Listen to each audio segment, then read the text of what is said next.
Satya physiotherapy ક્લિનિકના doctor Hetvi જયમીત શુક્લાએ જણાવ્યું હતું કે છાપરા ગામમાં પૂરની અસર બાદ આશરે 28 થી 30 પરિવારોની સ્થિતિ અત્યંત દયનીય હતી। આ પરિસ્થિતિને ધ્યાનમાં રાખીને તેમની ટીમે જરૂરિયાતમંદ પરિવારો માટે 30 રાહત કીટ તૈયાર કરી વિતરણ કરવાનો નિર્ણય લીધો હતો। આ સેવા કાર્યમાં ક્લિનિકના સમગ્ર ફિઝિયોથેરાપી સ્ટાફે ઉત્સાહપૂર્વક ભાગ લીધો હતો। રાહત કીટમાં ઘઉંનો લોટ, ચોખા, જુવાર, મગ, મગની દાળ, તુવેરની દાળ, હળદર, મરચું, ધાણા જીરું, ખાંડ, મીઠું, રસોઈનું તેલ, ચા સહિતની ખાદ્ય સામગ્રી ઉપરાંત દાંતની સંભાળ માટેની ડેન્ટલ કીટ, નહાવા અને કપડાં ધોવાના સાબુ, ચાદર, નેપકિન તેમજ ઘરવખરી માટેની અન્ય જરૂરી વસ્તુઓનો સમાવેશ કરવામાં આવ્યો હતો। ડોક્ટર હેતવી શુક્લાએ જણાવ્યું હતું કે નવસારીના આશાનગર વિસ્તારમાં આવેલ સત્યા ફિઝિયોથેરાપી ક્લિનિક માત્ર આરોગ્ય સેવા પૂરતી સીમિત નથી, પરંતુ સમાજ સેવાને પણ પોતાની જવાબદારી માને છે। ભવિષ્યમાં પણ જરૂરિયાતમંદ લોકો માટે આવા સેવાકીય કાર્યો સતત ચાલુ રાખવાની તેમની પ્રતિબદ્ધતા વ્યક્ત કરી હતી। ઉલ્લેખનીય છે કે લવ ઓલ સર્વ ઓલ સત્ય સાંઈબાબાના સૂત્રને જીવનમાં ઉતારી સત્યા ફિઝિયોથેરાપી અને ડેન્ટલ ક્લિનિકની ટીમ સમાજ સેવાના વિવિધ કાર્યોમાં સક્રિય રીતે જોડાયેલી છે।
મારું નામ ચિંતનકુમાર ચીમનભાઈ પટેલ, હું રહેવાસી છાપર ગામનો છું।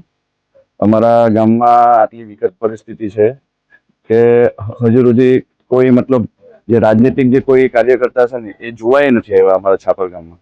આ તમે દુર્દશા તમે જોઈ શકો છો આખા ગામની, કોઈ અમને જોવા બી નથી આવ્યું। જ્યારે વોટના ટાઈમે જે કેસ પહેરીને આવે છે ને એમાંનો એકેય જોવા નથી આવ્યું, કોઈ જાતની મદદ નથી આવી।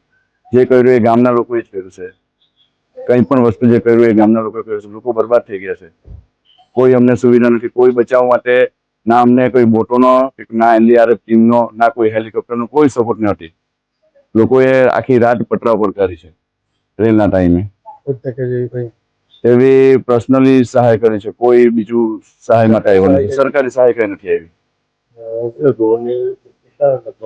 દોડ તો મારા હિસાબે 200-300 ની આજુબાજુના 35 તો ખાલી એક નાનું કર્યું ના છે નિર્ભયા। એટલે ઘણી એવી વિકટ પરિસ્થિતિ, એમાં કોઈ રાજનીતિક સહાય મળી જ નથી। જોવા જાય તો 1800 રૂપિયા મળ્યા છે, એને શું કરે આ પરિસ્થિતિમાં? 1800 રૂપિયા ઘર જોઈને જ આપણને એમ થાય કે 1800 રૂપિયા તો શું છે એમ। તે પરિસ્થિતિમાં બી જોવા નહીં આવે, બહુ મોટી વાત છે મેઇન તો। બાકી વોટિંગના ટાઈમે તમે જુઓ તો 500 લોકો જોવા મળે તમને। આ પરિસ્થિતિ છે અમારી ગામની। અમે આ બાજુના ઘરે જતા એટલે અમારું ઘર આખું ડૂબી ગયું। હા, કોઈ અહીંયા તમને મદદ કરવા માટે આવ્યું? ના કોઈ નહીં। ફૂડ પેકેટ કે વગેરે એવું બે એક વાર આવ્યું। હા, ના રાજકારણ કોઈ, અમારું મંડળ આવે, અમારા સમાજના લોકો આવેલા, મહિલાંશી સમાજના લોકો આવેલા। હા, ના કોઈ નહીં આવે। મારું નામ ડોક્ટર હેતવી જયમીત શુક્લા છે। હું અને મારા husband doctor Jaymit Shukla Satya physiotherapy clinic અને સત્યા ડેન્ટલ ક્લિનિકમાંથી આવીએ છીએ। અહીં અમે છાપર ગામ આવ્યા હતા અને ત્યાંની પૂર પછીની પરિસ્થિતિ બહુ ખરાબ છે અને ઘણા બધા ઘરો, મોટે ભાગે 28 થી 30 ઘરો ખૂબ ખરાબ રીતે અસરગ્રસ્ત થયા છે, જેને લઈને અમે એવું નક્કી કર્યું કે અમારે એ લોકો માટે કંઈક સેવા કાર્ય કરવું છે અને એને લીધે અમે લોકોએ 30 જેવી કીટ બનાવી અને અહીંયા અમને બધાને આપી છે। અને મારી સાથે મારો આખો સ્ટાફ છે ફિઝિયોથેરાપીનો, અને એ લોકો પણ ખૂબ તત્પર હતા કે એ લોકો ક્યારે મારી સાથે આ સેવા કાર્યમાં જોડાઈ શકે। અને અમારું સત્યા ફિઝિયોથેરાપી ક્લિનિક નવસારીમાં સ્થિત છે, આશાનગર પાસે। અને અમે આજે આ જે સેવા કાર્ય કર્યું છે એવો કાર્ય આગળ પણ અમે કરતા રહીશું, અને જો કોઈને જરૂર હોય તો અમે રેડી જ છીએ।